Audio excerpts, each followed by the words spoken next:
Depuis toujours dans le foot, de nombreux joueurs ont atteint le statut de légende, sont connus de quasi tout le monde et à juste titre, tant ils ont accompli des prouesses de mutants. Récemment, on a bien évidemment en tête Messi et Ronaldo, et à eux se joignent d'autres monstres comme Mbappé, De Bruyne, Van Dijk, Courtois. Avant eux, il y a eu des Ronaldinho, Kaka, Makelele, Henry, etc. Bref, tout un tas de joueurs dont on se souviendra très très longtemps. Pourtant, lors des 20 dernières années, d'autres joueurs ont atteint sur de courtes périodes des niveaux de performance comparables à ceux de tous les mutants qu'on vient de citer. Dans cette vidéo, j'ai eu envie de faire un top 5 des performances oubliées qui m'ont le plus marqué lors des 20 dernières années. Vous avez vu l'identité des clubs de ces joueurs sur la miniature et vous me direz dans les commentaires si vous les aviez devinés. Un indice, dans cette vidéo, je me suis concentré uniquement sur des milieux et attaquants. Vous pourrez aussi me dire si vous voulez que je refasse ce concept sur des défenseurs et des gardiens. C'est parti. Le numéro 5 est un milieu belge qui a été largement sous-médiatisé et sous-coté durant sa carrière. Il a les qualités du 6, du 8 et du 10 et a évolué à Tottenham entre 2012 et 2019. C'est le plus facile à trouver et je suis certain que beaucoup d'entre vous l'ont capté. Je parle bien évidemment de l'immense Moussa Dembélé. Parmi les joueurs de ce top 5, il est probablement le joueur pour lequel c'est le plus difficile de cibler sa meilleure saison, tant il a été régulier durant tout son passage chez les Spurs. Néanmoins, la saison 2015-2016, durant laquelle le Tottenham de Pochettino finira 3ème derrière Leicester et Arsenal, ressort un peu plus que les autres. Dembélé, c'est le milieu ultime. Vision de jeu, positionnement, jeu avec et sans ballon, vista, protection de balle, il avait tout. Balle au pied, il est probablement l'un des joueurs les plus forts que le foot ait connu. Il était quasiment impossible de lui prendre le ballon et tout ce qu'il faisait avait l'air d'une simplicité impressionnante.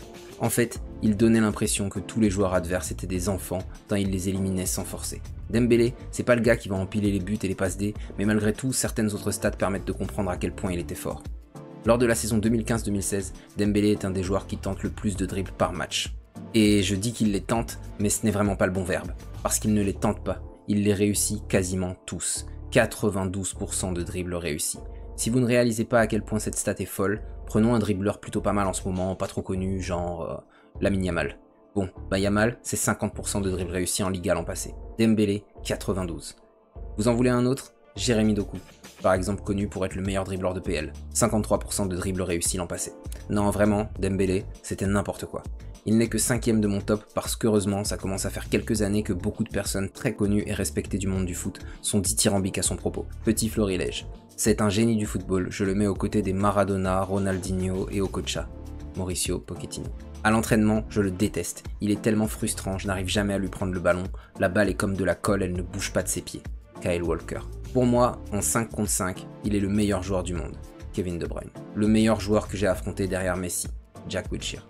Je pense qu'on peut s'arrêter là. Pour le numéro 4, on quitte l'Angleterre pour l'Allemagne et on part du côté du Borussia Dortmund. Avez-vous déjà vu un joueur atteindre la barre des 50 buts plus passes décisives en une seule saison? La réponse est bien évidemment oui. Les tout meilleurs du foot actuel atteignent même régulièrement cette barre symbolique. Mais avez-vous déjà vu un joueur atteindre cette barre sans être le buteur principal de son équipe? Là, tout de suite, c'est beaucoup plus rare. Pourtant, le joueur dont je parle l'a fait en compilant 23 buts et 32 passes décisives en 52 matchs. Et ce joueur, pour le coup, c'est sûr que vous le connaissez tous.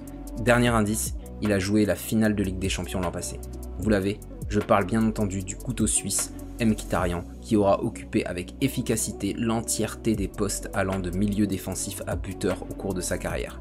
On se souviendra longtemps de Mkhitaryan, mais je suis certain que beaucoup avaient oublié la folie de sa saison 2015-2016 avec le Borussia, alors sous les ordres de Thomas Tuchel. Décisif 55 fois en 52 matchs, 32 passes décisives. D'ailleurs, c'est quoi le record de passes D au total sur une saison? Vérifions tout ça. Ah ben voilà, seul Messi a fait mieux avec 34, et à la deuxième place, on a Mkhitaryan ex aequo avec Juan Mata. Tiens d'ailleurs, Mata aurait peut-être mérité sa place dans ce top. Pour le top 3, direction la France et notre cher Ligue 1. Si vous avez vu la Minia, vous savez qu'on cherche un joueur passé par l'AS Monaco. Ce joueur est top 3 parce que pour le coup, je suis quasi certain que personne ne se souvient de la saison hallucinante qu'il a réalisée. 1. Parce que Monaco a terminé bas cette année-là, et 2. Parce que le niveau stratosphérique qu'il a atteint n'a concerné que les 4 premiers mois de la saison. On cherche donc ici clairement un joueur comète. Il est véritablement le joueur le plus dur à trouver de ce top. Et quand je dis le plus dur, je vous donne en fait un gros indice parce que pour le coup, ce joueur est actuellement associé à une trend plutôt rigolote. Vous l'avez? Dans cette vidéo, le plus dur, c'est pas Van Dijk. Oui, je pense que le plus dur c'était Van Dijk. Mais bien celui qui en parle avec l'Algérien Islam Slimani. Arrivé en prêt au début de la saison 2019-2020, Slimani est totalement injouable de septembre à fin décembre sous les ordres de Leonardo Jardim. En 12 matchs, il inscrit 6 buts et délivre 7 passes décisives. facilité technique, puissance physique, vista, pressing, il a totalement marché sur la Ligue 1 dans des proportions zlatanesques. Avant cette saison, il était vu comme un joueur de surface, bon de la tête, solide dans les duels, un bon attaquant pivot quoi. À Monaco, il a été un numéro 10 capable de fulgurance technique extraordinaire. Au-delà des best-of, des buts, des passes, il faut comprendre que durant 4 mois, il réussissait quasiment tout ce qu'il tentait au sein d'une équipe peu fonctionnelle qui terminera 9ème cette saison-là. Fin décembre, Jardim est remplacé par Robert Moreno et Slimani se blesse, manquant tout le mois de janvier. Après cela, il inscrira encore 3 buts mais ne sera pas aussi étincelant dans le système de Moreno. Personne ou presque ne se souviendra de ses débuts surréalistes, mais je peux vous assurer que c'était quelque chose de rarement vu en Ligue 1 et que l'espace de quelques mois, Slimani n'avait rien à envier aux joueurs qui ont écrasé ce championnat, tels Zlatan, Falcao ou encore Mbappé. Si je n'avais pas été un fan de l'AS Monaco qui a vu tous les matchs de cette période, je ne saurais peut-être même pas que ce moment a existé.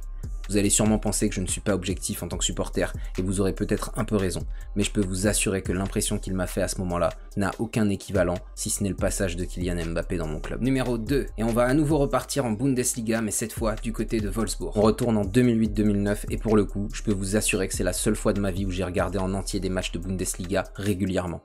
Car oui, cette année-là, je suis tombé littéralement amoureux du Wolfsburg de Félix Magath et particulièrement d'un joueur, le Brésilien Edinaldo Batista Libagno, plus connu sous le nom de Graffité. Cette année-là, avec son binôme Edin Dzeko, il conduit Wolfsburg au titre de champion d'Allemagne en multipliant les performances anthologiques et en terminant la saison avec 28 buts et 7 passes décisives en 25 matchs de championnat. Oui. À cela, il faut ajouter 3 buts et 1 passe en 3 matchs de Coupe de l'UEFA et 4 buts et 2 passes en 3 matchs de Coupe d'Allemagne. Total, 35 buts et 10 passes D en 31 matchs. Du n'importe quoi. Au-delà des chiffres, c'est l'impression visuelle qui est la plus marquante. Graffité volait sur le terrain en effectuant tout ce qu'il faisait avec une telle facilité.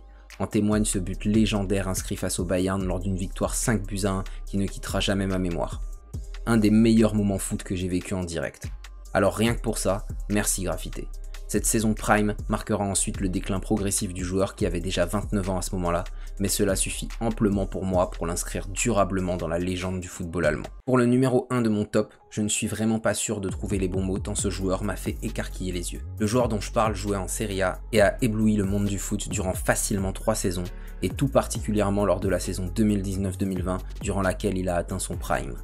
Auteur de 21 buts et 9 passes en 34 matchs toutes compétitions confondues, il a permis à son équipe d'atteindre les plus hautes sphères de son histoire en Ligue des Champions. Pendant cette période, il a brillé aux côtés d'un autre joueur un peu oublié du nom de Papou Gomez, qui a lui aussi lors de cette saison atteint un très haut niveau de performance. Vous avez vu le logo sur la Minia, et avec tous ces indices, je pense que vous l'avez. Je veux bien sûr parler du Fury class slovène, Josip Ilicic. Si vous cherchez un joueur dont les compilations entre 2017 et 2020 sont plus folles que celles d'Ilicic sur cette période, vous devrez vous lever tôt. Son jeu était tout simplement époustouflant. Technique léchée, frappe de balle monstrueuse avec des buts lunaires inscrits depuis des positions ahurissantes, reprise de volée, coup franc parfait, extérieur, intérieur, dribble de malade, pertinence en tant qu'ailier, 8, 9 et 10 à la fois. Josip Ilicic avait vraiment tout. Vous allez probablement me détruire dans les commentaires, mais en termes de niveau plafond atteint par un joueur, en comparant les joueurs à leur prime du prime, je pense que sur les joueurs offensifs du 21e siècle, seuls Messi, Neymar, R9 et Ronaldinho m'ont plus choqué techniquement qu'Ilicic. Voilà à quel point il m'a marqué. Au-delà de tout ça, son histoire si particulière m'a aussi touché, avec ce prime atteint assez tard, à ses 31 ans, puis cette dépression liée au Covid, avec notamment la ville de Bergame étant considérée comme l'épicentre de propagation de l'épidémie lors du match Atalanta-Valence. Une dépression qui l'a éloigné longuement des terrains et définitivement du football d'élite, puisqu'il a demandé à quitter l'Atalanta dès la réouverture des frontières pour rentrer se ressourcer en Slovénie. Bref, un joueur sensible et profondément humain qui rappelle que le foot reste secondaire et qui aura illuminé les pelouses par son génie intellectuel et technique. Il sera certainement oublié par la plupart d'ici quelques années, mais je ferai partie de ceux qui l'auront systématiquement dans un coin de leur tête. Merci Josip. Voilà tout pour ce top 5, j'espère que ça vous a plu, je compte sur vous pour me balancer plein de noms de joueurs oubliés aux performances extraordinaires dans les commentaires, et je vous dis à bientôt pour une prochaine vidéo. Ciao.